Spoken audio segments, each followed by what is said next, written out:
La minute scientastique.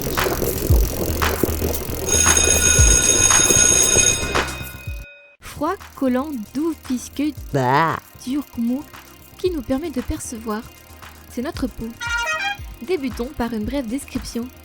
L'épiderme est la couche externe qui se renouvelle et protège contre les agents pathogènes.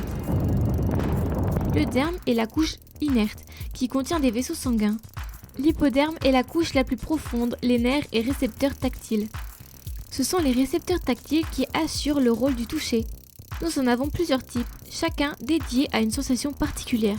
Léger contact, pincement et vibration. Ils sont transmis ensuite au cerveau. Lorsque quelque chose est trop chaud, des messages d'avertissement sont envoyés à votre cerveau pour que votre corps s'éloigne. Ingénieux.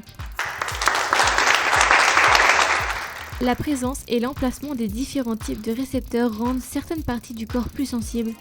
Les cellules de Merkel se trouvent dans les lèvres, les mains et les organes génitaux externes.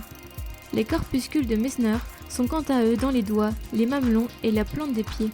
Ces deux types de récepteurs détectent le toucher, la pression et la vibration. En quoi consiste le toucher ?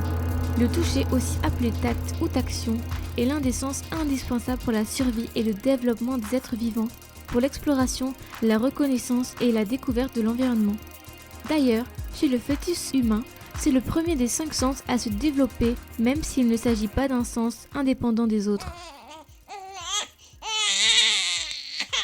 Puisque nous évoquons le fœtus, intéressons-nous aujourd'hui à une pratique précieuse aux premières minutes de la vie, le pot à pot. C'est un moyen privilégié pour découvrir votre bébé et développer un lien affectif. Il l'apaise et les réconforte.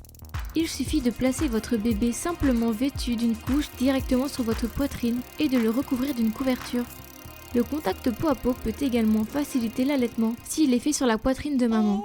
Lorsque le bébé est en peau à peau, il ressent la chaleur de son parent, il sent son odeur et perçoit la douceur de sa peau. Ces sensations déclenchent des comportements innés chez lui qui faciliteront entre autres la prise du sein.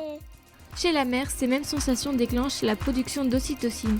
Cette hormone cause alors une diminution du stress maternel, une meilleure réponse au comportement du bébé et un renforcement du lien parent-enfant. D'autres bienfaits encore à retenir. Stabiliser la température du corps, stabiliser la respiration et le rythme cardiaque, stabiliser le taux de sucre, faciliter l'allaitement, diminuer la peur et réduire la sensation de la douleur. Pour compléter, voici quelques exemples d'adaptation du toucher chez d'autres espèces. Par les poils et notamment les vibrisses. Ce sont des poils très épais et très sensibles pour tous les félins. Avec les antennes, les fourmis se reconnaissent en se touchant et les crustacés identifient leur proie. La taupe à nez étoilé a, comme son nom l'indique, un museau en forme d'étoile. Très innervé, il permet de percevoir le moindre frôlement et d'identifier les proies et les obstacles dans l'obscurité de son tunnel. Les sciences vues comme ça, c'est vachement sympa.